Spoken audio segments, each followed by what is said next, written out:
Hello, everyone. Um, I'm sorry I cannot be there today, but yeah, I'm happy to present my project presentation with everyone today, as I think this topic is quite helpful for everyone, and I think for the other sides as well, with regards to how we are able to keep our nurses in our side. So, just a quick background.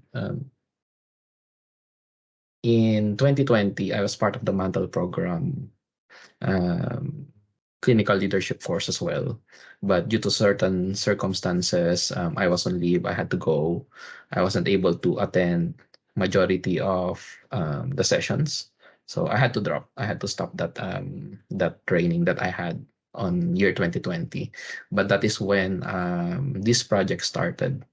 So this was an ongoing thing from that time, but I never managed to complete it during that time because I never completed that mantle on 2020, that leadership course.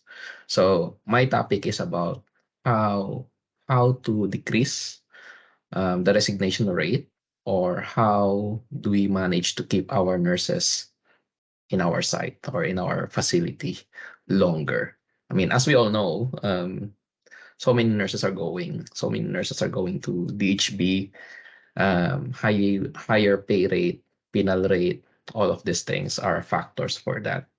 So background for our site, um, we usually have 12 nurses full time, two unit coordinators, and a clinical manager. So during that time, I was a new, pretty much new clinical manager, but I was a unit coordinator prior to that one. So before we are complete, we really didn't have any vacancy for nurses on that time. So as the year passed, I think that's around 2021. That's when the start of the nurses going. So one of our nurses left. So she's a close contact of us. So we did ask her like, oh, what may be the reason why you are leaving? So the first reason that she gave was definitely the penal rate. So DHB paying a higher penal rate for our nurses, and which we really couldn't stop that one. She did explain it's pretty much family concerns with supporting the family back home. So when we heard about it, and because that was during the time when DHB was offering large pay or higher pay rate, our site, we did notice that this can be an issue. If one started to go because of that reason, there's a high likely chance that others will follow.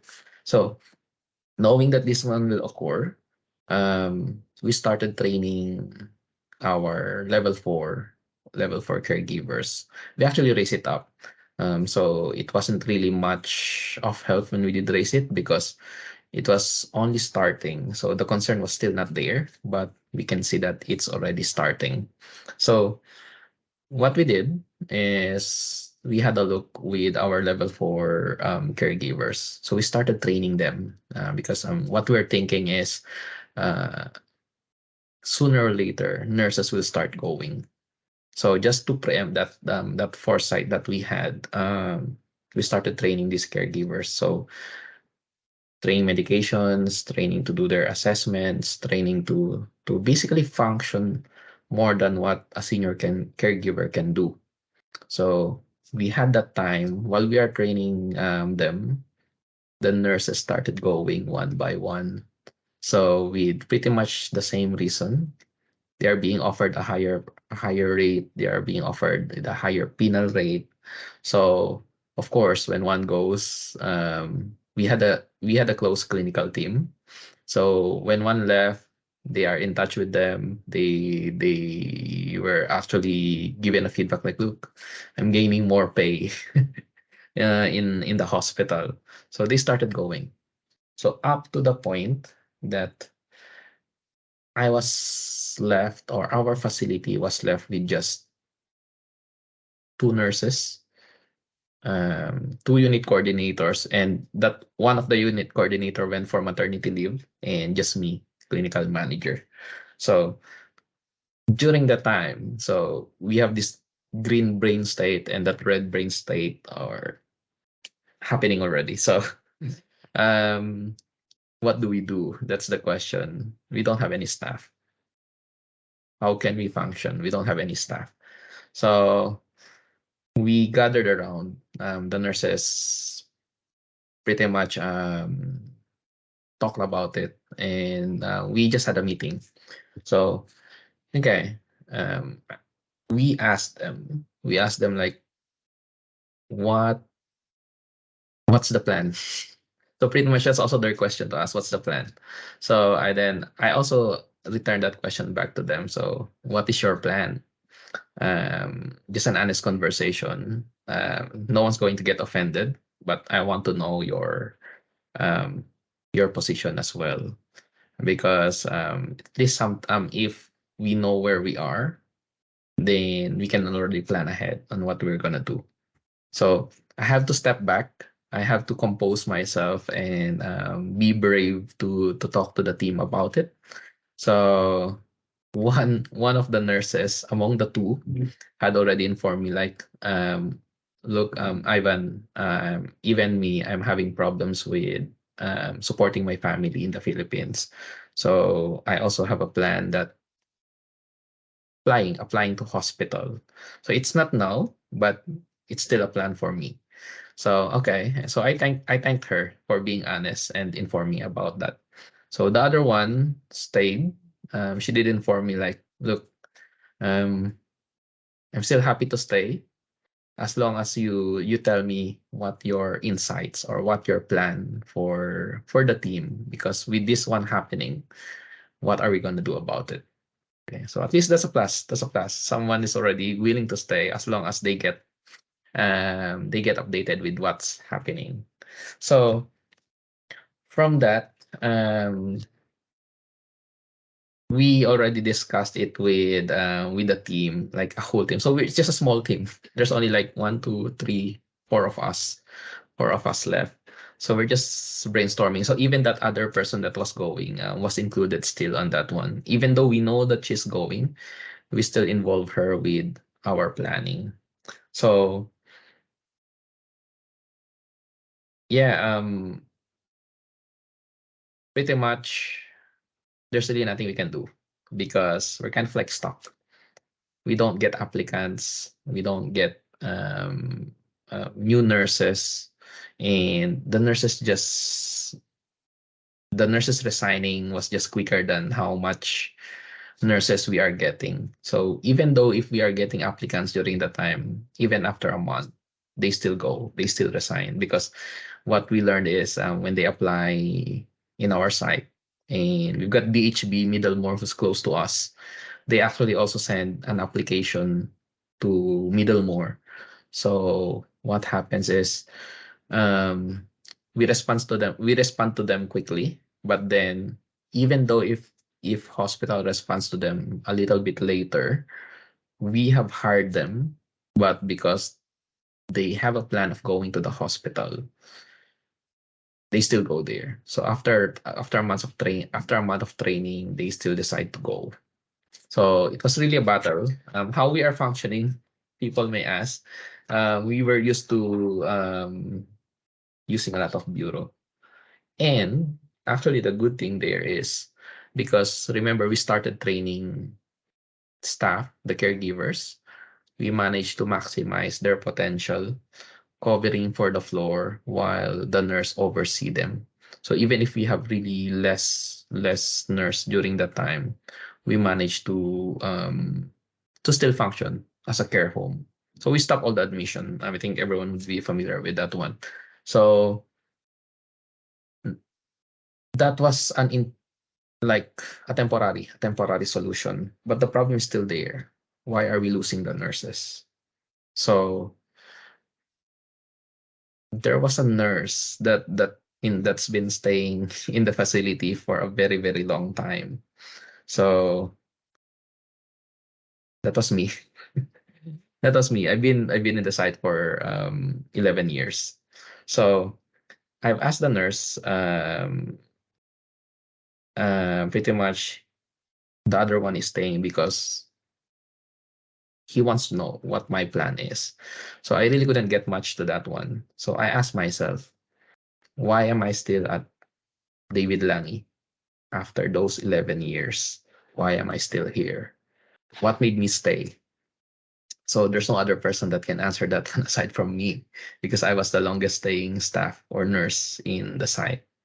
So it ended up to me having one answer, which I will discuss as we go along. Okay. So what we did is at first we had three plans to on how we can retain the nurses. So remember this planning this didn't involve just myself and the unit coordinator. The two nurses that was with us, the one that's remaining, they were also part of this one. So we walked through this as a group, not just by one person's deciding or just not just by the management deciding. So we involved them. So the first thing that we did is feeling of belongingness. We made them feel that they belong, and that's what we've been doing. So remember I was telling earlier, we involved the two remaining nurses in the group. So when we actually did that one, we managed to kind of like promote um, independence to the two remaining nurses. We made them feel that, look, any planning that's happening on the clinical team is pretty much involving them. So they have a word, they have a say on what's happening. So this issue was a plan, or this issue was being sorted by the four of us remaining there. So they gave their inputs, they gave their say, um they told us on, okay, look, Ivan, this is something that we may need to look at. Okay, oh yeah, so yeah, bring it on. What can we do on that? So we made them feel that they belong as a team. So they're not just worker, or they're not just RN following orders from coordinators or the clinical manager. So it's something that we did. So what we noticed, it created a positive impact on those two nurses. Now the other nurse left after. So we now are left with that one nurse remaining, just still looking for, okay, what is going to happen on the site. So it it kind of like um gave us so much worry, actually, to be honest. Who would not be worried? No RN on the floor. So, or there's not much RN on the team, and we're really relying on bureau. So there came to a point that we didn't even have a bureau because bureau cannot fill up our vacant shifts. So even if we call med call, even if we call senate, they cannot cover our shift. So we ended up with me, the UC, and the other RN that was remaining covering each floor. So we had to really take turns to do that one. So the second one that we did was understanding and being empathic. So as a leader, when we are pushed to that kind of situation, I think majority would respond to it like, okay, this is what we need to do. This is what needs to happen. So we try to impose what we want to happen without thinking how our team feels. So the second one that our team did was be understanding, being empathic. So as a leader, for me, I try to put my shoe like on their shoe as a nurse. So how would I like to be treated? So I have transitioned from starting from caregiver to nurse, nurse to UC, UC to CM, and now as a CHM. So I've been always holding on to that one question, and that's how I actually try to train myself. So if I am in that position, would I like my manager to treat me? Or how would I like my manager to respond to me? And that's how I respond to them. So what I notice is like, yes, it's no one's perfect. People make mistakes. But when they make mistakes, do we try to ask them? Do we try to understand what their situation is? Sometimes at the heat of the moment, we try to push them, no, you need to do this. So when we do that, what are we doing? We're just trying to like really tell them what to do, which is part of our course. We were trained to really avoid doing that one because it doesn't really help with the conversation. So you try to ask them like, okay, if someone was not able to, let's just say an interai was not able to be completed. Imagine there's only three of us left. So an interai was not able to be completed by that last RM. So we tried to change that response, like, oh, it's not about, oh, why didn't you do the interai? How come the interai is not done? So we changed that response or that question to like, oh, we still have a few interai left. What can we do to actually complete this interai remaining? So from that position, we changed our approach to, okay, that remaining nurse that wasn't able to complete the allocated interai to her responded like, look, Ivan, I'm having problems with my family, so this is something that I really couldn't take. I had to go on time. I couldn't really extend. um okay, so that, I mean, that's fine. I fully understand, giving the benefit of the doubt. So okay, so what can we do? Still, we need to complete this one, but how do you think would make it possible for this thing to be completed? So she then gave me solution. So like, okay, maybe I can do 1 hour every day of my shift, or 2 hours every day of my shift, doing a part of that interai. So at the end of the day, I can still accomplish something, although I cannot finish that interai, but after two or three sitting, I should be able to complete it. And she said, okay, then yeah, go for it. Look, we're here to help each other. That's what I told her. Even the UC and me are going to help with the interai. So don't think that you are doing this on your own. We are doing this all together. So we try to do that. Rather than responding negatively to the staff, we try to respond positively in a supportive way. So that nurse that was still in doubt during that time say, okay, we actually noticed that this nurse became independent, or kind of like, she's growing to someone that's different, not just a regular nurse. So she's being part of us already, like a leader. So the third thing that we did was nurturing. So so what we did was we tried to empower the staff, that remaining RN. We tried to nurture her, um, kind of like trained her. It grew her, and we managed to bring the good potential, or um, the good thing out of her being a nurse that we didn't see when she was just like a regular nurse. When she got involved and when she got trained, we saw that, look, this can be a possible leader actually. So with those three factors that we did, we managed to actually be let that nurse be part of the planning team. So she was not just a nurse that listens to us. She was a nurse that contributes to the team. So with those three things, remember the question earlier that I asked myself, what's making me stay on in Bupa? So if you see at that three things that we've seen, we've got the word fun. That was my main reason why I am still at Bupa, because I'm having fun. There's higher pay outside. I'm fully aware of it.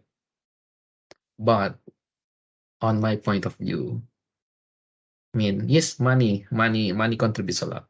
But on my point of view, if I'm happy where I am most likely going to stay rather to start in a new place. Yes, with a higher pay, but my personality is like, look, I prefer fun rather than pay. I know I'm not in that position to say that, but it's something that we trialed with our team. So it's not all about work. No one's going to be working 8 hours full time and just completely working and working. I mean, they're not robots. So we introduced fun in the site. So there's still life outside work.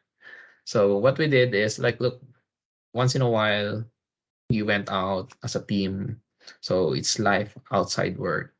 We try to go out, have dinner, enjoy non-work related things. So when we actually did that, I noticed that that team, the three of us, were getting close. So the bond is there, which kind of like held everyone together. So we even started doing casual talks while we are at work. Look, we are always short staffed because we didn't have a nurse during that time. But despite that being short staff, we still okay. How are you? How are you doing? We did that. We did that like a simple asking of question like, oh, okay, this is something. Oh yeah, having coffee together. It kind of like helped them, despite knowing that there's really what's this? I would say resources, but there's no manpower to work for that shift. We still try to find a we still try to find a way on how we can laugh, smile, and have fun at work. So after doing that one, we did get an application of a nurse. So one nurse came. Oh, sorry, no, two nurses. Two nurses came at the same time. So fresh grad. So they came. So what we did is the same thing. We tried to do that. We got them involved with everything. We got them trained. We nurtured them, even though if they're just fresh grads, we nurtured them. So our group started to grow. And then the other UC who was on maternity leave came back. So I have updated her on what we have done. So we just continued doing that. So what we noticed is, I think everyone was familiar. Mm, we really had, I think, less applications of nurses during that time. So even though if we didn't have any applications before, what we noticed is we were getting referrals from our team. Oh, okay. Look, Ivan, I've got a friend looking for a job. So I've informed her about our team and she's keen to join. Oh yeah. Give the CV, we'll process. So we continued doing that. One by one nurses came. So when we started that project, when I started that project for that, what I noticed is up until now, we really have a very, very low resignation rate, as in very low. The nurses that have been with us are now with us for quite a while. So from during the time that we only have one nurse, now we have 8 nurses now. So we're just lacking four left. So we have 8 nurses that's been with us, and I think everyone's pretty much aware with that retention bonus. I think among that 8, I think there's only one. No, there's only 2 that didn't sign that retention bonus. Everyone signed, which is a good sign because look, for a year, you'll be having the same team. So and it was a positive thing because people stayed. People want to stay. So what did we learn on this thing? Things can happen. Unfortunate events can happen, and which during that time was the losing of the nurses. But as a leader, does it make us stop? Do we stop from there? I remember when we are in the Philippines, we were trained to be resourceful. Philippines had a limited resource of, I mean, have a limited amount of resources as a nurse. So we were not trained to ask. We were trained to use whatever we have around. That's how we are trained in hospital. And trust me, I mean, you might not want to hear how, I mean, our situation because it's really not ideal. But that's how we were trained. We try to be resourceful. Whatever resources we have, we just try to make use of that. So it's not about complaining and okay, no, I won't work because we don't have that. No, it's not that. We still continued working. So things can happen, but putting our green brain on top of it, we can plan. Even though, look, this something that we cannot stop. It's going to happen. People will go, nurses will go. But what can we do? What can we do on top of it? So the other thing that I think I learned on this is we become more of a leader than a manager. So what I mean by that is we lead the team, we lead a team of people. So we don't like okay, we don't impose what we need to happen. We want to happen. So we try to ask them, okay, what can be done on this one? We try to um, make them feel that they are not just staff. They are people who can contribute.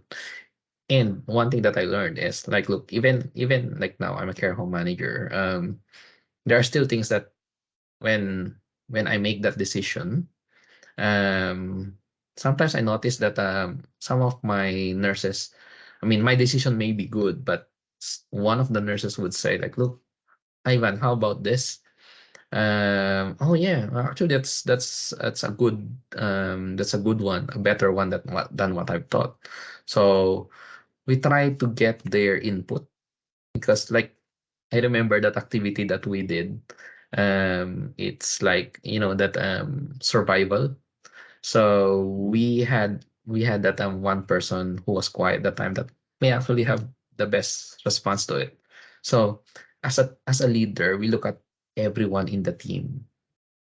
It's not just one person thinking of a solution because you don't know that quiet person in your team might be the person that might have the best response on your problem. So ask, learn to ask. I mean, not just because we are leaders, we don't we don't try to ask them anymore. So that's something that I've learned along the way. So these things are something that I really want to share to everyone. I know it's still ongoing. Nurses are still scarce. It's hard to get applications, but look, applications can come probably after. We try to focus on okay, what can we do to retain them? So we don't we don't just have people working for us. We actually have a team who can contribute on the success of the facility. So yeah, it's just something that I'd like to share for everyone, and I hope it's quite helpful. I'm pretty sure whatever we learned on this leadership training is pretty much very, very valuable and something that we can actually apply and use on our day-to-day basis as a clinical manager or as a care home manager. So yeah, that's it for me. And congratulations to everyone. For us to complete this course, and I'm sure whatever we are taking home from this course would be really really helpful in our day-to-day basis. So yeah, congratulations everyone. See you.